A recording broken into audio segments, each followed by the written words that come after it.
नमस्कार, आप देख रहे हैं दैनिक साथी। हरियाणा की धरती से बुधवार को गृह मंत्री अमित शाह ने राजस्थान चुनाव को लेकर बड़ा इशारा किया। रोहतक के बाबा मस्तनाथ मठ में सप्तम महंत पीर चांदनाथ योगी के 8वां भंडारे संकडाल व मूर्ति प्राण प्रतिष्ठा कार्यक्रम में पहुंचे गृह मंत्री अमित शाह ने कहा कि बाबा बालकनाथ को पहले सांसद बनाया, अब राजस्थान के तिजारा से विधानसभा टिकट दी गई है। उन्होंने संतों से पूछा कि आप क्या चाहते हैं। पंडाल में मौजूद उत्तर भारत के नामी संतों ने भी गृह मंत्री अमित शाह के सामने बाबा बालकनाथ को राजस्थान का सीएम बनाने की मांग रख दी। राजनीतिक जानकारों के मुताबिक गृह मंत्री अमित शाह के भाषण में राजस्थान की राजनीति के लिए अनेक मायने छुपे हुए हैं, खासकर महंत बाबा बालकनाथ के लिए। बता दें कि राजस्थान में 25 नवंबर को विधानसभा चुनाव के लिए मतदान होना है। ऐसे में तमाम तरह के कयास भी लगाए जा रहे हैं, क्योंकि इस बार भाजपा की ओर से कोई भी मुख्यमंत्री चेहरा नहीं बनाया गया है। ऐसे में कयास लगाए जा रहे हैं कि राजस्थान में भाजपा बाबा बालकनाथ को तिजारा से चुनाव लड़ाकर मुख्यमंत्री बना सकती है। हालांकि ये कयास हैं, कितना सच होगा यह तो आने वाला समय ही बताएगा, लेकिन इतना जरूर है कि राजनीतिक चर्चा जरूर चल रही है। अब आपको दिखाते हैं हरियाणा में रोहतक से गृह मंत्री अमित शाह ने राजस्थान की राजनीति के लिए क्या संदेश दिया। मैं आज बालकनाथ जी के निमंत्रण पर यहां एकमात्र काम के लिए आया हूं। स्वर्गस्थ चांदनाथ जी के चरणों में उनको श्रद्धांजलि देने के लिए मैं यहां उपस्थित हुआ। आज बाबा मस्तनाथ की ये महान तपोस्थली में चांदनाथ जी की मूर्ति के अनावरण का भी कार्यक्रम है, भंडारे का भी कार्यक्रम है और देश भर से कई नामी संत यहां पर चांदनाथ जी को श्रद्धांजलि देने के लिए उपस्थित हुए हैं। मित्रों, मैं इतना ही बताना चाहता हूं, मेरा चांदनाथ जी से संपर्क तो उनके जीवन काल के बहुत अंत समय में आया। वो सांसद थे और मैं पार्टी का अध्यक्ष था। सांसद के नाते संपर्क आते आते उनकी आध्यात्मिक गहराइयों की अनुभूति मुझे कई बार हुई, मगर मैं आज सबके बीच में कहना चाहता हूं, जब उनका अंत समय था, बोलना भी बंद हो गया था, उन्होंने मुझे एक पत्र लिखा था कि अध्यक्ष जी मैं मिलना चाहता हूं, कुछ बातें करनी है। कोई कार्यक्रम नहीं था, बालकनाथ जी भी थे उस वक्त, कोई कार्यक्रम नहीं था, मैं उनको मिलने के लिए ही आया था। उन्होंने एक स्लेट पेन लेकर कुछ चंद बातें लिखी थी और मैं आज सबके सामने कह रहा हूं, इसमें से काफी बातें पूरी भी हो चुकी है, जिससे देश को बड़ा यश मिला। उन्होंने बड़ी दृढ़ता के साथ कहा था कि ये असंभव दिखते हुए सभी कार्य, इसके पीछे यत्न नहीं छोड़ना चाहिए। बहुत कम समय में ये कार्य पूर्ण होंगे और भारतीय जनता पार्टी के नेता नरेंद्र मोदी जी के हाथों में ही ये यश लिखा है। और मुझे ठीक याद है, और मैं आज सबके सामने स्वीकार भी करना चाहता हूं कि मुझे कोई बड़ी श्रद्धा नहीं थी। मुझे लगा कि चांदनाथ जी का जीवन समाप्त होने को आया है, बड़ी पीड़ा से गुजर रहे हैं और शुभ भाव से आशीर्वाद दे रहे हैं। परंतु जैसे ही समय जाता गया, एक के बाद एक घटनाएं होती गई और साथ अर्थ में असंभव लगती हुई सारी बातों को मैंने अपने आंखों से होते हुए देखा है। ये इनके संकल्प का, इनके पुण्य का एक बल उन्होंने जो ये शुभ कामों के पीछे लगाया था, शायद इसका ही ईश्वर ने परिणाम दिया होगा। मित्रों, भारत अनेक संप्रदायों की भूमि, हजारों सालों से, अनगिनत सालों से यहां अनेक ऋषियों ने, मुनियों ने यहां तपस्या करते करते सृष्टि के अनेक रहस्यों को उजागर भी किया है और उसको आगे बढ़ाने का काम भी किया है। उससे एक संप्रदाय नाथ संप्रदाय है। नाथ संप्रदाय का स्थान हमारे हिंदू संप्रदायों में एक अद्वितीय स्थान रहा है और कहते हैं कि नाथ संप्रदाय की शुरुआत आदिनाथ स्वयं शिव ने की है। मैं बहुत बाल्यकाल में अजंता इलोरा की गुफाओं में गया था और वहां शिव जी की जितनी भी प्रतिमाएं हैं वो सारी प्रतिमाओं के कान में कुंडल मैंने देखा है। और नाथ संप्रदाय भी आज भी आदि गुरु की स्मृति में कान में कुंडल लगाकर वो परंपरा का वहन करता है।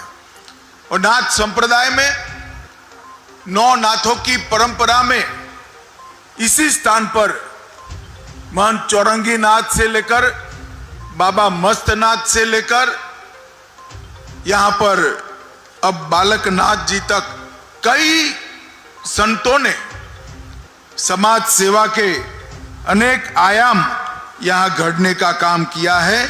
और इसी के कारण आज इस मठ के प्रति पूरे पंथक में, चाहे हरियाणा हो चाहे राजस्थान हो, एक श्रद्धा भाव का प्रादुर्भाव हुआ है। और इसके साथ साथ मठ ने आरोग्य और शिक्षा के क्षेत्र में भी कई महत्वपूर्ण संस्थान भी बनाए और एक प्रकार से यज्ञ भी चालू किया। मुझे मालूम है जब कोरोना का काल आया, मैं सभी स्वयंसेवी संस्थाओं से बात करता था।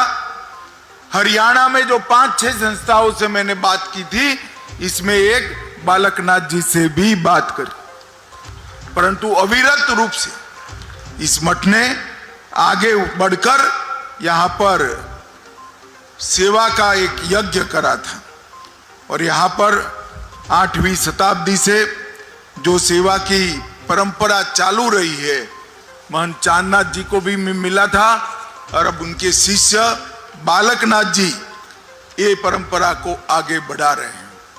भारतीय जनता पार्टी कई बार संतों महंतों को नीति घड़ने वाले हमारे स्थानकों में प्रवेश का प्लेटफॉर्म रही है। महंत चांदनाथ जी भी राजस्थान में विधायक रहे, बाद में अलवर से सांसद बने।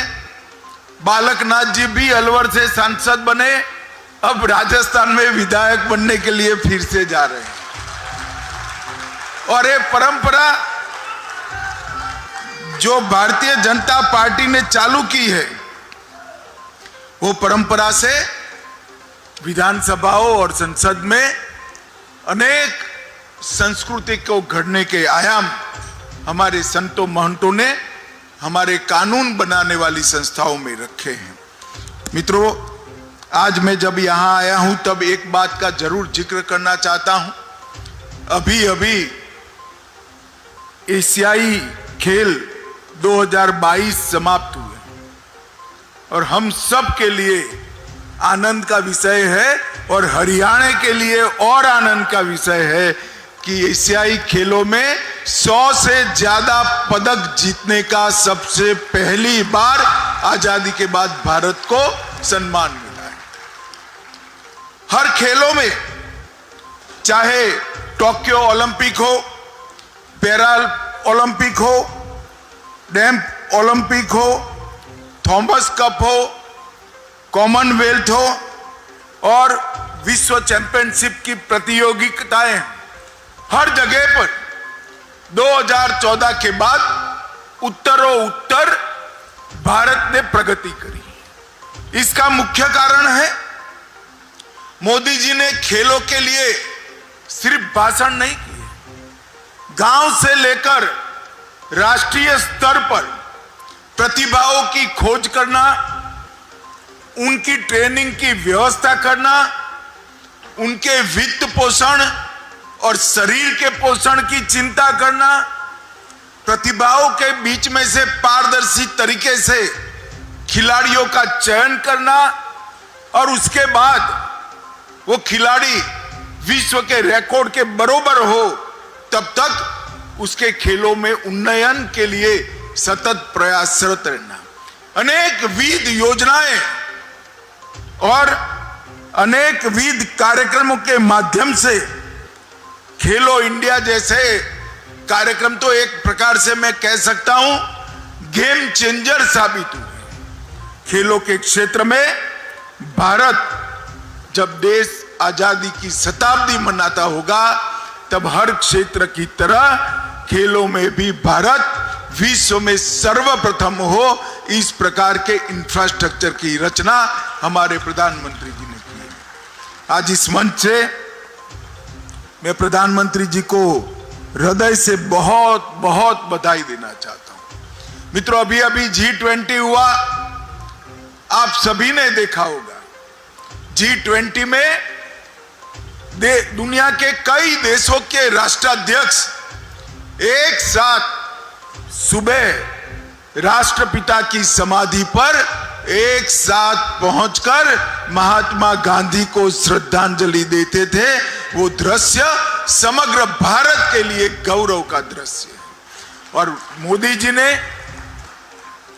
जो दिल्ली घोषणा पत्र रखा, वो दिल्ली घोषणा पत्र को इतनी विषम अंतरराष्ट्रीय राजनीतिक परिस्थिति में, जब युद्ध चल रहा है यूक्रेन और रसिया के बीच में, पूरी दुनिया बटी हुई है, सर्वानुमत से पारित कर राष्ट्र को बहुत बड़ा यश दिलाया है। और कई सारे ऐसे फैसले हुए हैं जो आने वाले दिनों में हमारे अर्थतंत्र को गति देने वाले सिद्ध हो गए और कूटनीतिक क्षेत्र में भारत को बहुत आगे ले जाएंगे। आज यहां पर मैंने एक फिल्म देखी, बाबा मस्तनाथ का समाधि का मंदिर, एक कॉरिडोर, भव्य कॉरिडोर जो चांदनाथ जी का स्वप्न था, उसका काम भी बहुत आगे बढ़ चुका है। वो हमारे लिए बहुत आनंद का विषय है। विगत 9 वर्ष के अंदर देश के प्रधानमंत्री नरेंद्र मोदी जी ने कई सारे हमारे सांस्कृतिक धरोहरों को पुनरुद्धार करने का काम किया है, पुनः चेतना प्रस्थापित करने का काम किया है। कई सालों से हम राह देख रहे थे, 550 साल का संघर्ष और एक आंदोलन रहा। अयोध्या में राम मंदिर श्री राम की जन्मभूमि पर बने।